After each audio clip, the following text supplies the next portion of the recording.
Today we're embarking on a new adventure, and no, sorry to disappoint you, it is not harvest. Although that's like super close, maybe a week to 2 weeks tops. We're removing some of the clutter from the barn here over at home, the old barn, to get this semi-trailer out. This is relatively significant because the semi-trailer has not moved in a long time. For those of you who are unacquainted, you can tell how long it's been since something has been moved or used based on how much junk has accumulated underneath it. And in the case of the semi, I got at least a decade here. Last year's corn harvest was finally the breaking point for our logistical system. We got hung up too many times at the elevator.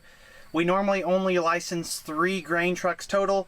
We have this 4th 1999 International Semi in the barn and that older grain trailer that we don't normally use. But after all of those headaches, we decided to break this one out of temporary use in case of emergency and into full-time action. In typical Dole family farm fashion, the batteries were also dead and the truck wouldn't start, but we've circumvented that for now. Between both of our 2 combines, when they've got corn heads on them, we have a very large raw amount of harvesting throughput. That really is a perfect combination when we're hauling short down the road to our bin sites, because our capacity is pretty much top of the line there. We've got big augers, no lines. When we go to commercial storage at different elevators around the area, especially with added road travel time, that's kind of where we start to see the flaws in that much harvesting capacity without the logistical legs to back that up. We have kind of limped our way through the last 5-6 years of decent crops in big combines. It's getting to the point though where we're really tired of dealing with the stress of all that. We're gonna have 4 trucks running full time and hopefully have enough drivers to at least keep 3 out of the 4 filled, and then they can cycle in and out when the truck's full, whatever. Historically, we only run 2 truck drivers for 3 trucks. My Uncle Chris drives the 10-wheeler that's over here on the east side of this barn, and my Uncle Jeff switches in and out of both semis. There's always one loaded waiting for him at the farm ready to go. It works, but it becomes inefficient. Once your combines start to sit, hours start to add up, especially on the engine. You're looking at wasted labor and, of course, wasted depreciation. That's big money in the modern market. So we're trying to cut down on that, keep the combines running, and get the corn out of our fields faster. Beans, not really that much of an issue. They're not logistically challenging. We're talking about bringing off 6 to 7, maybe 8,000 bushels an hour in a dry, high-yielding cornfield, whereas in soybeans, if we're pulling 2,500, that's pretty darn good, probably closer to 2,000 if my math is a little more accurate. 2,000 bushels of trucking can be done by 1 person. 8,000 bushels of trucking, you might need 3 or 4. I'm just gonna start by pulling out this draper and mowing tractor, and we can go from there.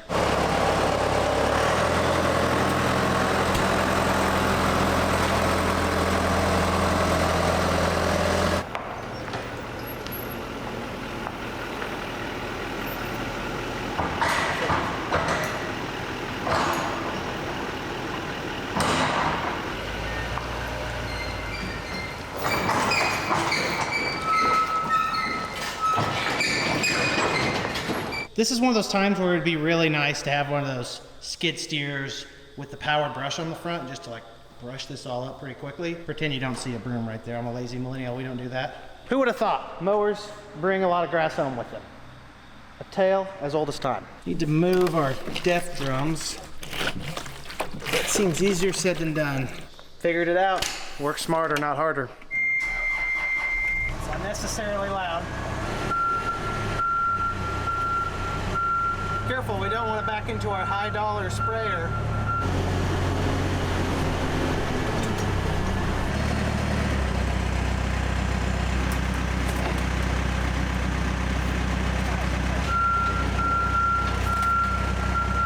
That penciled out better in my head. I'm not sure what I was thinking.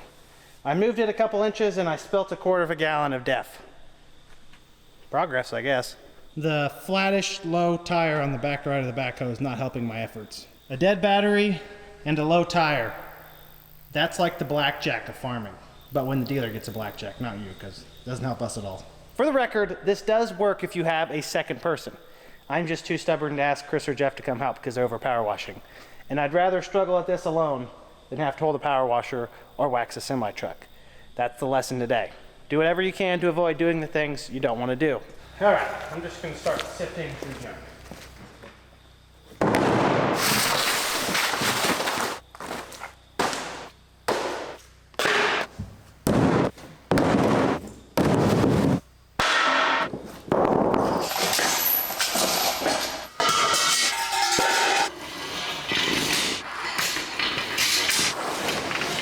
Have you ever seen the television show American Pickers?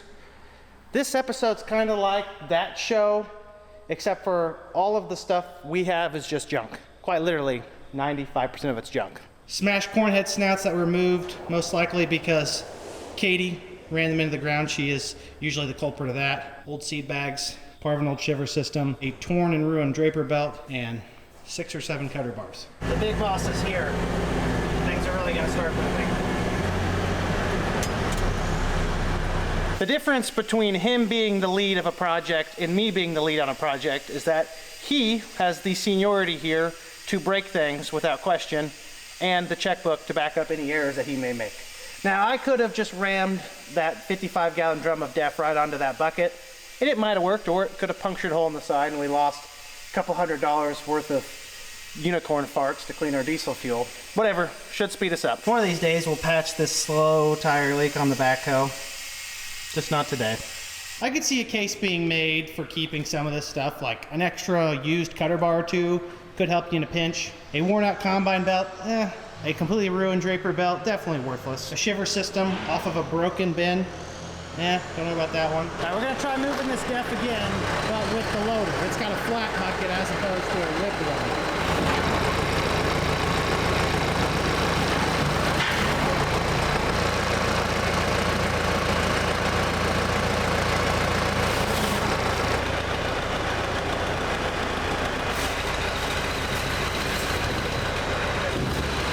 We're estimating that the 3 barrels of diesel exhaust fluid should be enough to meet our needs for this fall. We keep adding more and more equipment to the lineup that is burning the diesel exhaust fluid, so our requirements get larger every year. We're moving 2 just out of the way in this barn, and we're taking 1 in the loader over here to the fuel tank where the other partially used tank is. All of this bouncing around, moving around the drums, makes me really wish that we had the big 256-gallon totes. I think that'd be a little bit easier for the volume we're starting to use. There goes Chris's truck to get washed and waxed. He drives a 10-wheeler.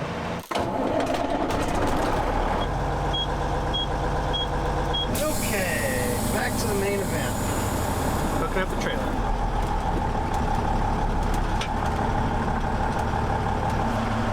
It's spoiled by those automatics.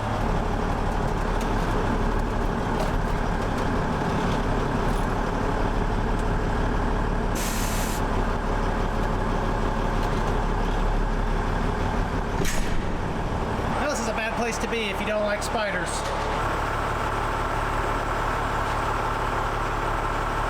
Fortunately for everyone here, the only thing I dislike more than spiders is waiting for trucks with the grain cart.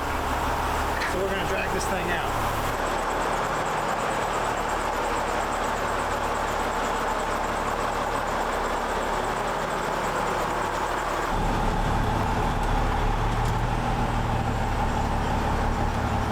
Spiders are not going to be happy about this. The automatic transmission on this truck isn't as good. I don't know why that would be. It would be bad news if I backed into that vertical tilt because they're supposed to be coming to pick it up today. Yeah, that thing's dirty from sitting in the barn for a few years. Taking bets now on if any of these tires will blow once they're loaded, just from dry rotting in the barn. That's what happened when we busted this tractor out last fall, because it hadn't been ran in equally as long as this trailer. We needed it because the other truck went down. Lo and behold, we started loading it, and even the new tires were blowing on it, so hopefully that's not the case. That went quicker and less painful than I was expecting. Usually projects like that for our crew have a lot more loose ends when everything's all said and done. So we're pretty much done with our work for the week. We might as well loaf now. Ever since we moved our corn heads to trailers, the old 4520 literally has 0 use on our farm now. I don't even know if it's been started in a year. It's just a shame. Old American power like this needs to run. These old tractors have something though that money can't buy, and that's the American spirit. Maybe it's not enough spirit for it.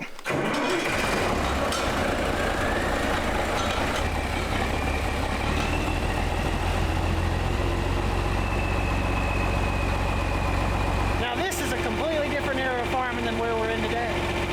Something special special when you get on something like this. I get bent out of shape if my auto steer's not working. These people didn't even have cabs. Okay, playtime's over. I killed the appropriate amount of brain cells for the day, so we're gonna step off of this. Sweet dreams, old girl. If you really want to put the advances in farm equipment and just the quality of life in perspective, you think about that 4520, which was a very nice tractor at its time. Then you look at something like this 2021 8R370 John Deere tractor, and it's almost inconceivable that they ever farmed with that older equipment once you see something like this. I mean, this tractor literally has massaging seats. That's how luxurious they've become. Compare that back to that 4520, which you could literally fall off of if you're not careful, which it wouldn't even surprise people if that happened. Just shows you how much things have advanced over the last 50 years. It's all just a fun thought experiment to play. You think about the fact that I'm a 6th generation farm. Our farm has been in direct descendancy here in Coles County since 1849. That is a lot of years of farming. We're talking 170 to 180 crops. Now, it wasn't all corn, soybeans, there was wheat, there was pasture, and a lot of things in between. Overall, though, farming has just changed so much. Back then, they were farming with cows and horses and whatever they needed to work the ground. Now we literally have a disc that I can change every single setting on from a touchscreen in the cab. Our ancestors would be blown away. I'm not saying whether that's good or bad. It definitely does not hurt from an efficiency standpoint. Our ancestors would not recognize today's farm, I can tell you that. Speaking of things that are crazy, it baffles me that J&M does not include a safety chain as part of their standard equipment on a grain cart. Or at least our dealer did not order it. Though we used a different dealer for our grain cart this year than last time, and our last J&M grain cart also did not have a safety chain. So I do need to install nice Old Faithful. You never want to use it, but it never hurts to have.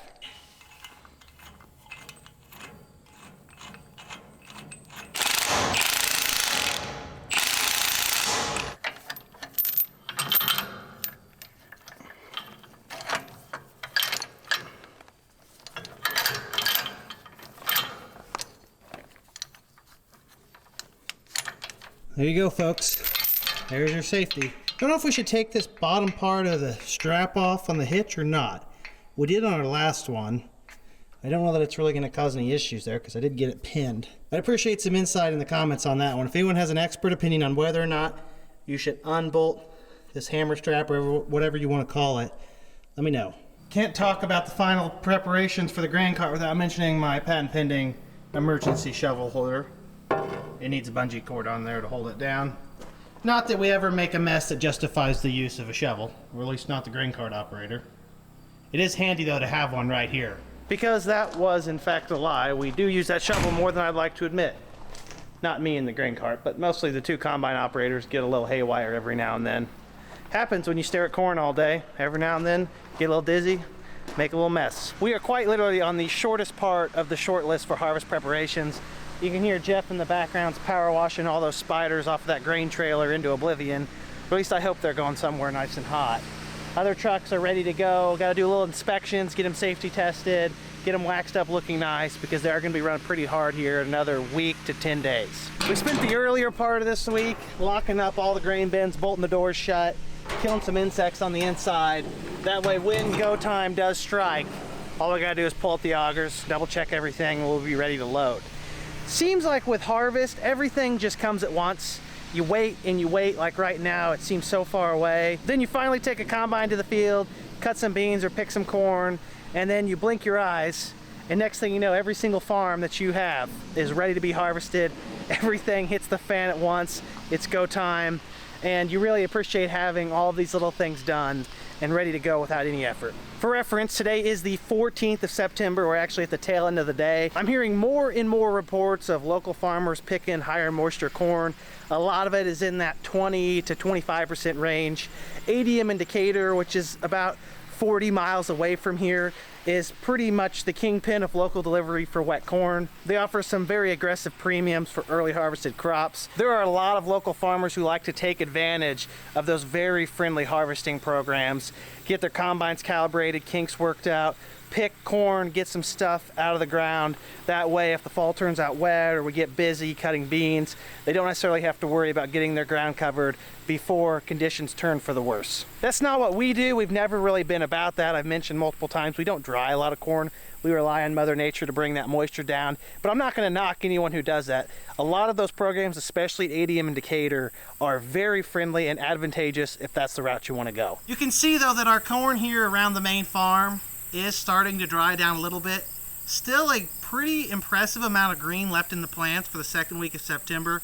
I think that's a sign of good test weights. I've mentioned that multiple times in the videos before this. I am excited, but I do think that this corn is probably not going to be harvested until maybe the 1st of October at the earliest, or at least at that point when we get finished cutting beans. Maybe tomorrow we will pull some ears from some cornfields and get an idea of where our moisture is. Not that it's really going to benefit us much, but it would be cool to kind of see where exactly we're at moisture-wise.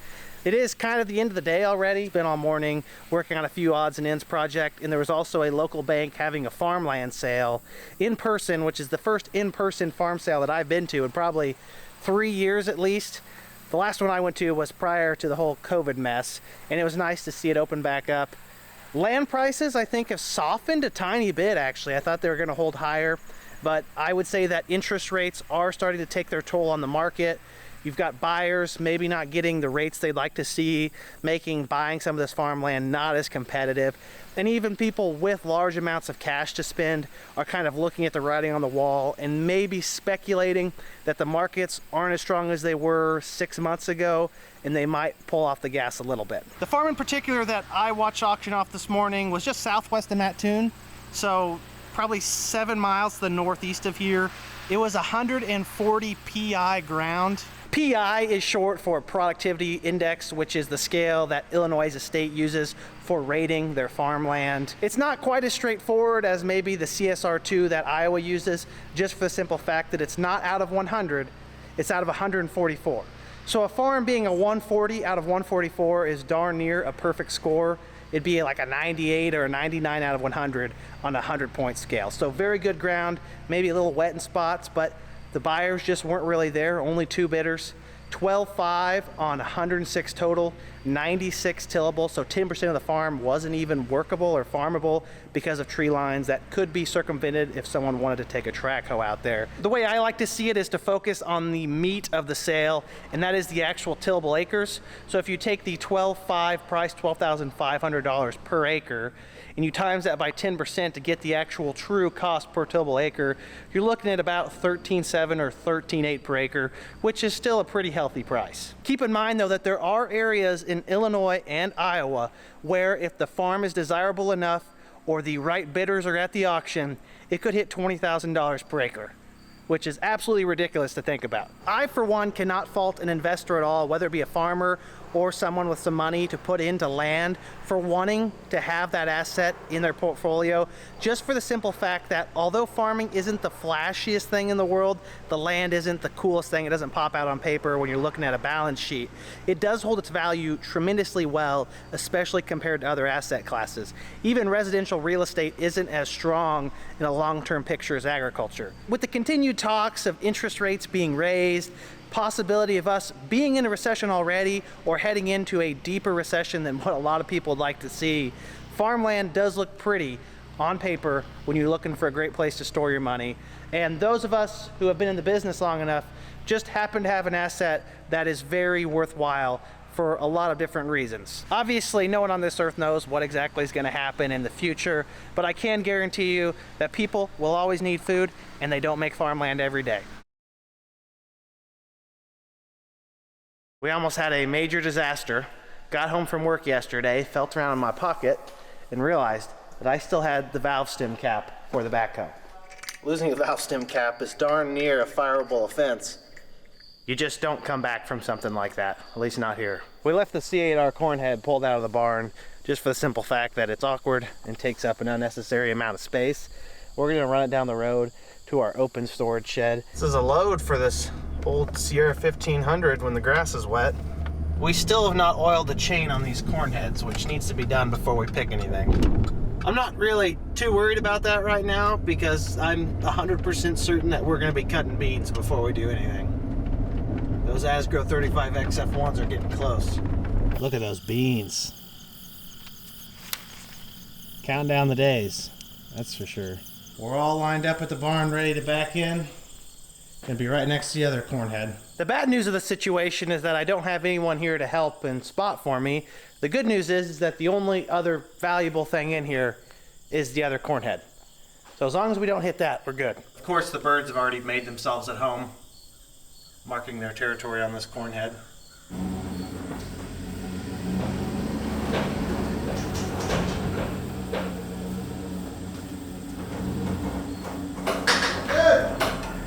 Look at how perfectly square these two corn heads are backed into this barn. That right there, folks, is why they pay me the big bucks. Well, that, and of course I'm also the only full-time person here on our farm whose body hasn't started physically degrading from age.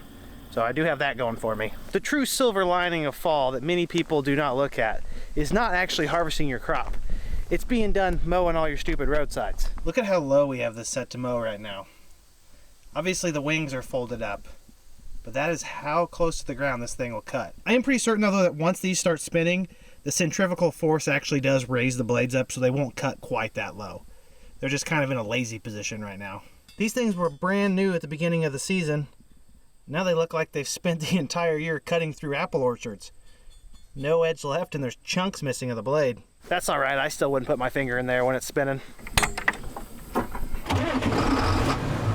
We are pretty much done mowing though. I've got to go around a couple hundred acres over by Lerna, get the ditches cleaned up a little bit. It's getting a little woolly. I'm sure everyone here is going to be disappointed to see this thing unhooked in the corner of the barn for another winter.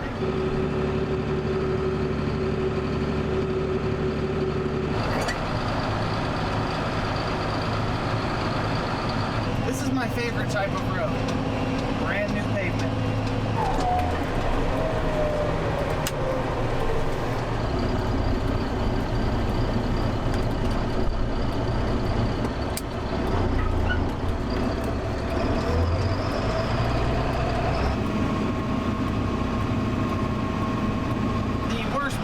Thing I could do out here is flip our soon-to-be auger tractor. So we're not going to get too aggressive, but we have mowed this ditch once already, so we are kind of familiar with the terrain, and it doesn't need that good of a grooming. Just taking the top off, look nice and pretty for the combines. It gives us an opportunity to admire these Mex 3530 E3 beans, though. They look absolutely tremendous out here. These might be some yield monsters. All right, we got to take a look at these beans firsthand. Combine will provide final judgment, but these 3.5 Bex beans don't look too bad. Remember all the replanting we had to do out here, fighting an unfortunate choice of planting date. Overall, though, I think we'll be pretty happy with this field. Ditches look good, beans look good.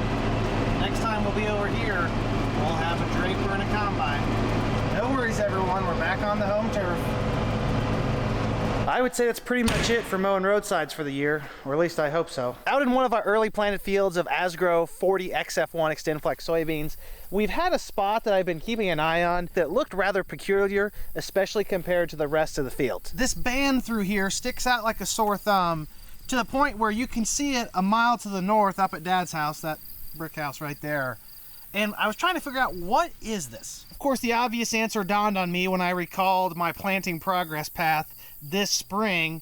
I came from a field of Asgrow 35 XF1 soybeans over there, moved in home, loaded up these Asgrow 40 XF1 soybeans, so a longer season bean, and continued to plant without cleaning out the planter. That leads us to the simple and obvious conclusion out here that this 20-foot path, which is coincidentally 1/2 of the soybean planter, is probably 3.5 maturity soybeans next to a bunch of 4.0 maturity soybeans, meaning that this was left over from the last field. We didn't get it cleaned all the way out. I'm not bringing this up to tell you guys that I'm the world's greatest detective, because any farmer would have figured this out pretty shortly. The reason I want to mention this is because it highlights the considerations we make in April and May when we're planting our fields. If this bean right here had been a bean of a different herbicide platform and I'd not cleaned out the planter and we came in and sprayed what the majority of the field was traded for, we would have killed this strip of beans. Also, if we had been coming from 4.0 soybeans to 3.5s, 3.5s and I left a strip of 4.0s in the middle of a 3.5, we would have the opposite problem, whereas this strip of soybeans would probably not ripen fast enough to be harvested at the correct maturity versus its neighbors.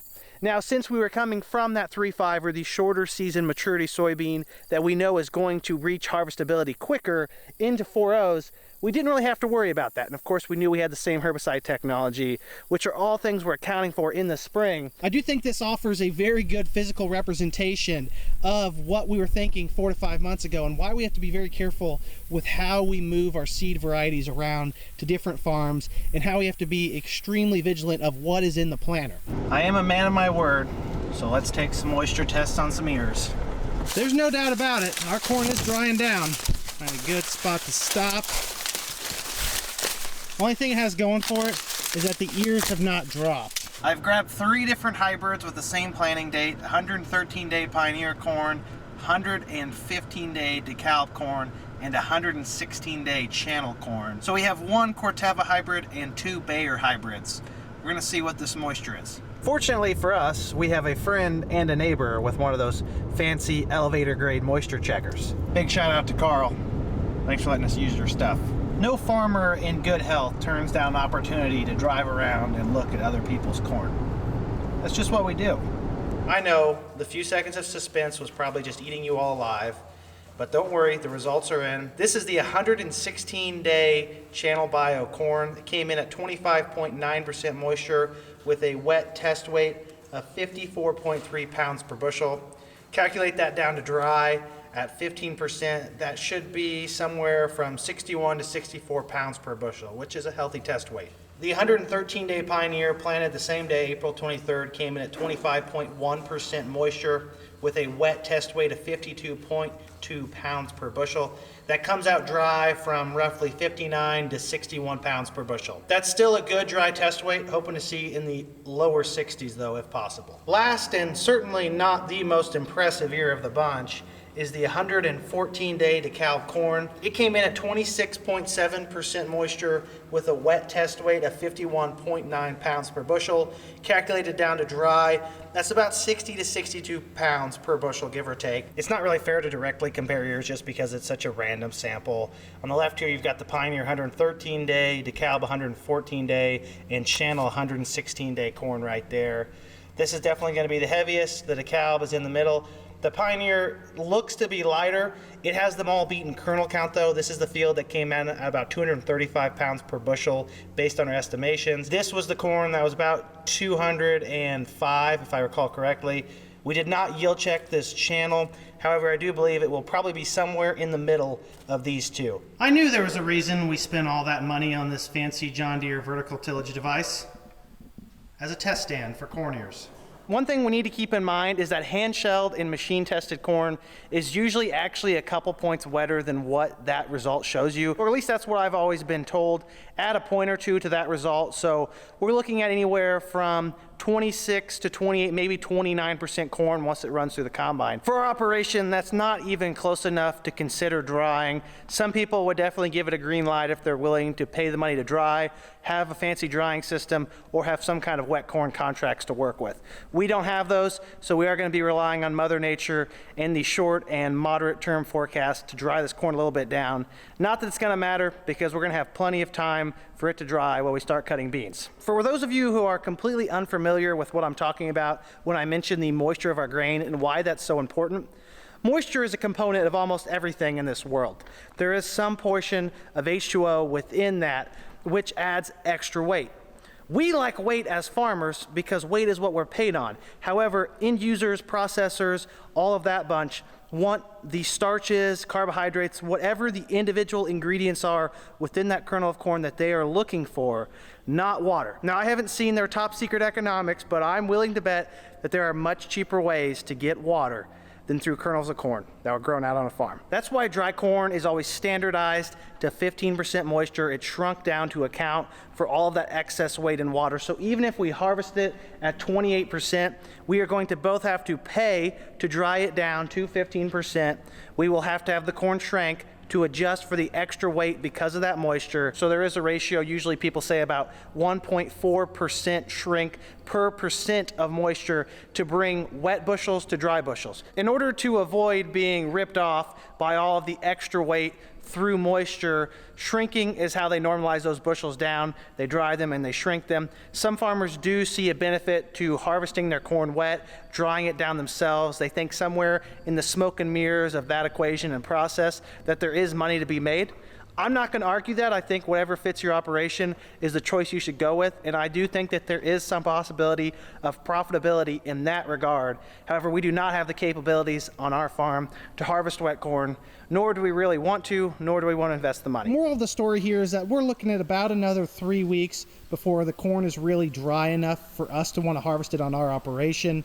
Of course, warm weather, sunshine, and wind can expedite how quickly the moisture leaves that crop. Like I said though, by the time it matters, we'll be busy cutting beans. The corn will get it dry on its own time. Folks, I do think that is going to be the end of the line for me here in this video. Unfortunately, no combine action today, but I will estimate that 7 days to 10 days from the day this video is recorded, we probably will be cutting some beans. So maybe by the time you're watching this video on YouTube, we're out cutting beans and I'm recording some new awesome content for you. Regardless, I do greatly appreciate all of you tuning in. Everyone, make sure you like the video if you enjoyed it, subscribe if you want to see more, and comment down below if you have any questions. You know I love to talk about farming. Have a great day, everyone. Peace!